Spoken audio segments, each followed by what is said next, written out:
For 23 years, Dante Vercelli had ruled Bellarosa without ever spending a single night in a prison cell. The city knew him as a successful businessman. He owned hotels along the waterfront, construction companies that won government contracts, restaurants where politicians celebrated election victories, and a shipping company that moved thousands of containers through Bellarosa's port every month. But behind the polished offices and charity donations was an empire built on fear. Dante controlled almost everything illegal that entered or left the city. Smuggling routes, stolen goods, underground gambling operations, protection payments, and secret financial networks all passed through people loyal to him. Yet no document carried his signature. No telephone call contained his voice. No witness could place him at the scene of any crime.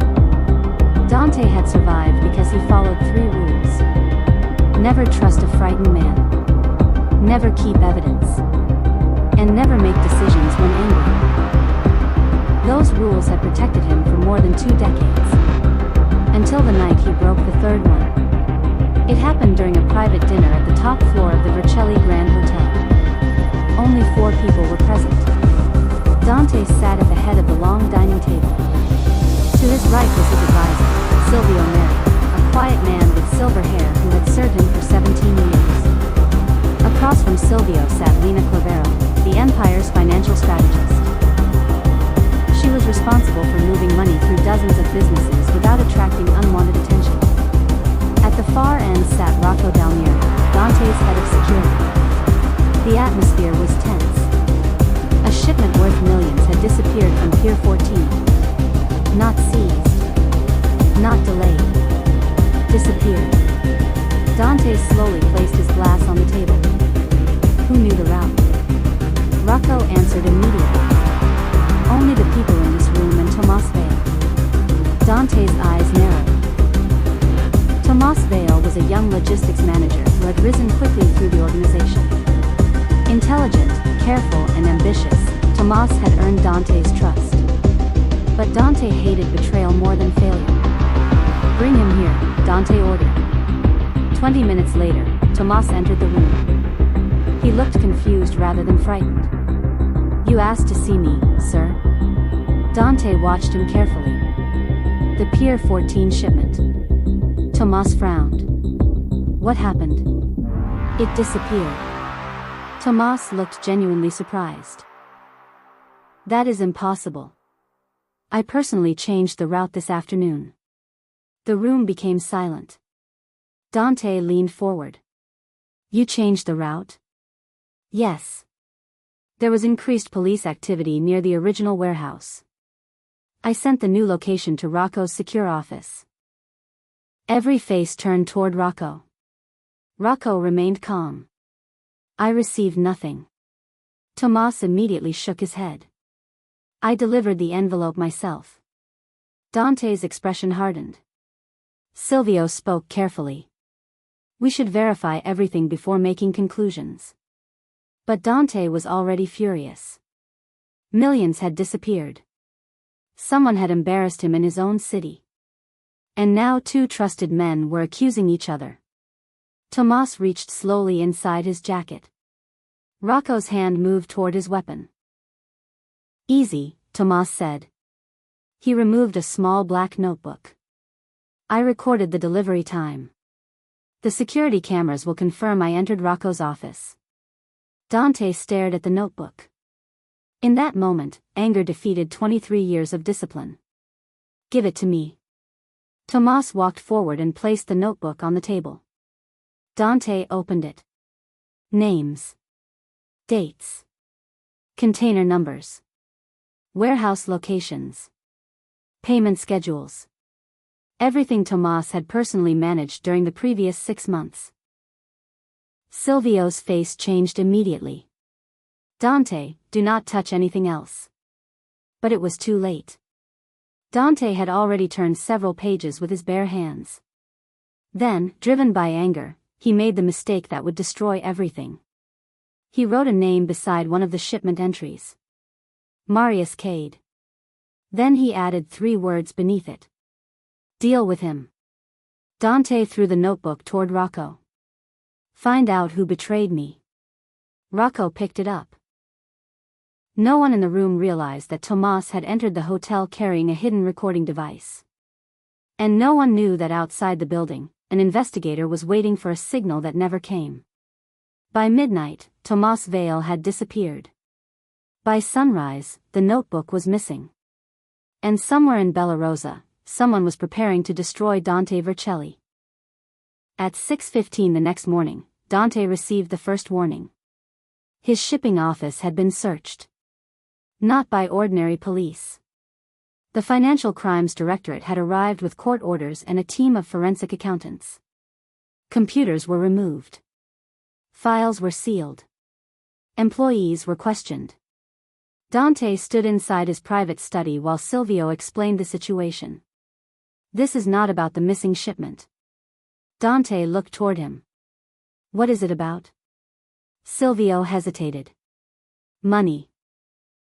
Dante said nothing. Silvio continued. They are examining transactions between the shipping company, the hotels, and 3 construction firms. That proves nothing.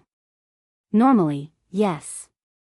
Silvio placed a photograph on the desk. It showed Tomas Vale entering the Vercelli Grand Hotel the previous night. He was working with investigators. Dante stared at the image. For how long? We do not know.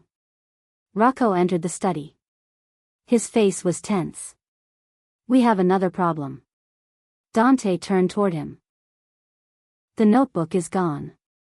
For the first time that morning, Dante looked genuinely concerned. You had it. I locked it inside the security office. And now? The safe was open during the night. Silvio immediately looked at Rocco. Who has access? 3 people. Names. Me, Dante, and my deputy. Your deputy? Rocco nodded. Ezra Nolan. Dante knew the name. Ezra had worked in hotel security for 8 years. Quiet. Reliable. Almost invisible. Find him, Dante said. We already tried. Rocco paused. His apartment is empty. Dante walked toward the window. Below him, Bellarosa was waking up. Cars moved through the streets. Ferries crossed the harbor. People entered cafes and offices. Everything looked normal.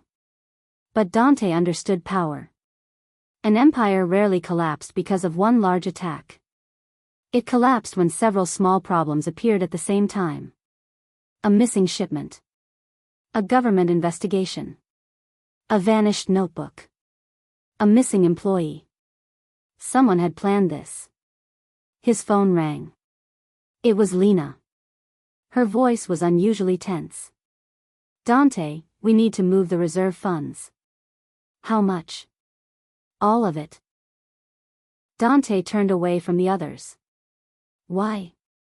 3 accounts have been frozen. Dante's grip tightened around the phone. That is impossible. It happened 10 minutes ago. Move everything remaining. I need authorization. Dante hesitated. Normally, major transfers required several layers of separation. No direct instruction could ever be traced back to him. But the situation was moving quickly. Do it, he said.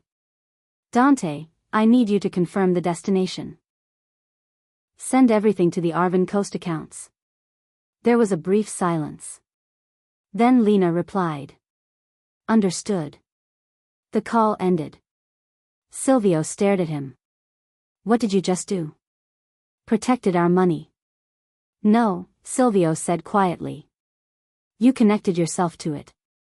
Dante turned toward him. Before either man could continue, Rocco's phone rang. He answered. His expression changed. What? Dante watched him. Rocco slowly lowered the phone. Lena has been arrested. The room became silent. Dante looked at his own phone. The call had ended less than 2 minutes earlier. Silvio understood immediately. They were listening. Dante felt something he had not felt in years. Uncertainty. Then every television screen inside the hotel suddenly switched to breaking news. Police vehicles were surrounding warehouses across Bellarosa. The raids had begun. And the sun had not yet fully risen. By noon, Dante Vercelli's name was everywhere. News helicopters circled above his properties. Police vehicles blocked entrances to his warehouses. Investigators carried boxes of documents from his offices. For 23 years, Dante had hidden behind layers of companies, intermediaries, and loyal employees. Now those layers were being removed one by one. The first person to cooperate was a warehouse supervisor named Cashin Rowe. Cashin had worked for Dante for 11 years. When investigators showed him financial records linking his name to suspicious transactions, he immediately asked for protection. The second was a construction manager. Then an accountant. Then 2 port officials. Fear was spreading. Dante called an emergency meeting at an abandoned theater on the western side of the city. Only Silvio and Rocco arrived. Dante looked at the empty seats. Where is everyone? Silvio removed his coat. Gone. All of them? Some have disappeared. Some have lawyers. Some are probably speaking to investigators right now. Dante turned toward Rocco. Close the roads out of the city. Rocco stared at him. With what people? Dante's face hardened. My people. Your people are protecting themselves. The answer echoed through the empty theater. Dante walked slowly toward the stage. This city belongs to me. Silvio looked at him with disappointment. No city belongs to anyone forever. Dante turned sharply. You sound like you have already surrendered. I am trying to understand what happened. We were betrayed. Yes, Silvio replied. But that is not what destroyed us. Dante stared at him. Silvio continued. Tomas had suspicions. Investigators had theories. But theories are not enough. They needed connections. The notebook. The notebook connected operations. Your handwriting connected you. Dante's expression changed. Silvio stepped closer. And your call to Lena connected you to the money. Dante remained silent. One angry decision at dinner had led to another desperate decision in the morning. The Empire had survived investigations before. But this time, Dante himself had created the connections. Rocco's phone vibrated. He looked at the screen. Then at Dante. What? Rocco did not answer. Rocco. They found Ezra. Where? At the central courthouse. Silvio closed his eyes. Dante understood. Ezra had surrendered. And he had taken the notebook with him. Dante walked toward the theater doors. Rocco blocked his path. Where are you going? To fix this. There is nothing left to fix. Move. Rocco did not move.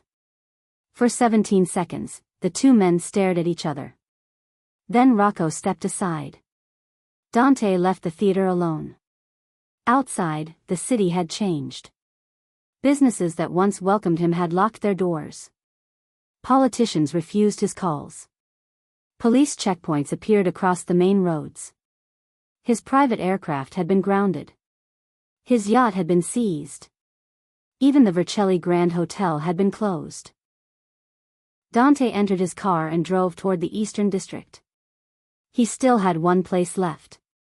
A small house on Vero Street. It belonged to someone no investigator knew about. Or so he believed.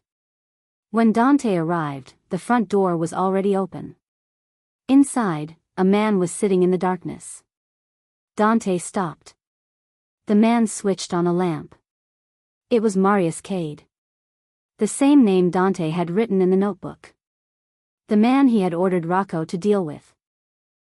And the man Dante believed had stolen the missing shipment. Marius smiled. You finally came. Dante remained near the doorway. Marius.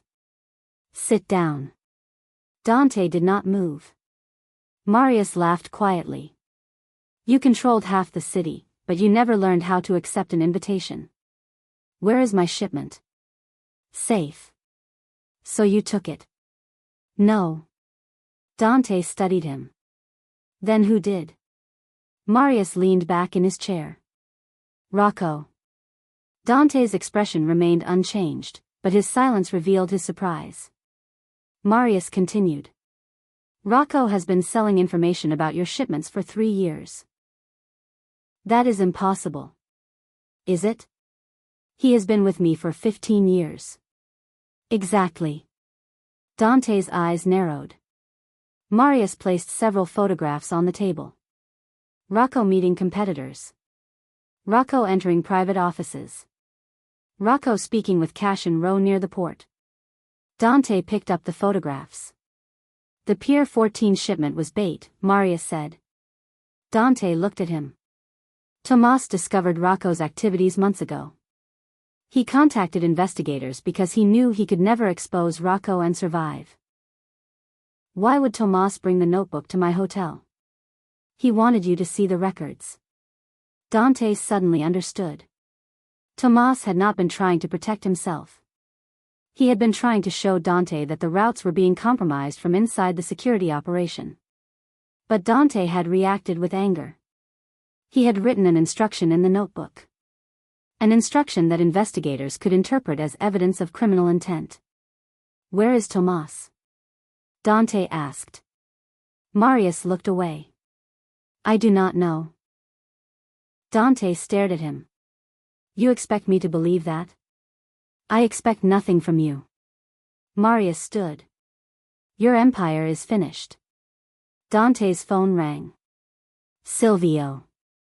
He answered. Where are you? Vero Street.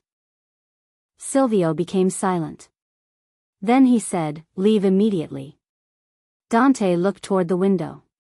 Why? Rocco knows where you are. Dante turned toward Marius. The front windows suddenly shattered. Both men dropped behind the furniture. Dante heard movement outside. Marius pointed toward a rear exit. They escaped through the kitchen and entered a narrow alley behind the house. A black vehicle stopped at the far end. Rocco stepped out.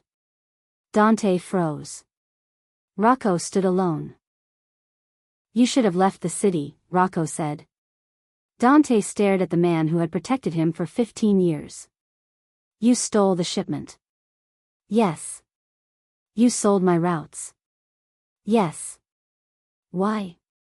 Rocco smiled. Because I spent 15 years watching you become rich while everyone else remained replaceable. Dante shook his head. I trusted you. No. You used me. Rocco reached inside his coat. Before anything could happen, sirens approached from several directions. Rocco looked toward the road. Marius smiled. I called them before Dante arrived. Rocco turned and ran toward his vehicle. He never reached it. Police cars blocked both ends of the street. Within seconds, officers surrounded the area. Dante watched Rocco being arrested. Then he looked at Marius. You planned this? Only part of it. Dante heard footsteps behind him. He turned. Silvio was standing there. Dante stared at his oldest advisor. How did they know about Vero Street? Silvio said nothing. Dante understood. You. Silvio looked at him calmly. I gave them the address. After 17 years? After 17 years of cleaning up the consequences of your decisions. Dante stepped closer. You betrayed me. Silvio shook his head. No. I prevented you from making another mistake. Officers approached Dante. For the first time in 23 years, Dante Vercelli had nowhere left to go. At 11:47 p.m., Dante Vercelli entered the Bellarosa Central Detention Facility. The city watched the footage live. The man who had once attended private dinners with senators and businessmen now walked through a guarded entrance under investigation for financial crimes, conspiracy, and corruption. His empire collapsed even faster than investigators expected. At midnight, the government suspended contracts linked to his construction companies. At 12:40 a.m., several business partners publicly denied knowing him. At 1:15 a.m., 2 senior officials resigned. At 2:30 a.m., investigators announced additional arrests connected to the port. At 3:10 a.m., Rocco Dalmieri agreed to cooperate in exchange for consideration in his case. At 4:25 a.m., more financial accounts were frozen. At 5 a.m., the board of the Vercelli Grand Hotel removed Dante from every official position. At 6:12 a.m., the sun rose over Bellarosa. And the Vercelli empire no longer existed. From a small holding room, Dante watched the morning news. Photographs of seized properties filled the screen. Hotels, warehouses, vehicles, offices, boats. Everything he had spent 23 years building was being taken apart in hours. Silvio visited him later that morning. They sat across from each other, separated by thick glass. Dante picked up the telephone. Silvio did the same. For several seconds, neither man spoke. Finally, Dante said, "Was Tomas working for investigators?" "Yes." "Did you know?" "No." "Did you know about Rocco?" "I suspected him." Dante looked away. "Then why did you not tell me?" "I tried to slow you down. You were too angry to listen." Dante remembered the dinner. Tomas entering the room. The accusation. The notebook. Silvio warning him not to touch anything. Then Dante writing the name. Marius Cade. Deal with him. 3 words. Written in anger. 3 words that connected the invisible ruler of Bellarosa directly to the operations he had spent decades separating himself from. But the mistake was larger than the words. The real mistake was believing that fear was loyalty. Rocco had stayed because he wanted power. Cashin had stayed because he wanted money. Others had stayed because they were afraid. When the empire became dangerous to them, they abandoned it immediately. Dante had built a kingdom filled with people waiting for an opportunity to escape. And one moment of anger had given them that opportunity. "What happens now?" Dante asked. Silvio looked at him through the glass. "For the first time in your life, you wait." The call ended. Silvio stood and walked away. Dante remained seated. Outside the detention facility, Bellarosa continued without him. Ships entered the harbor. Restaurants opened. Construction workers returned to their sites. Traffic filled the streets. The city Dante believed could not survive without him had not even noticed his absence. 23 years to build an empire. One night to lose it. And one mistake to begin the collapse.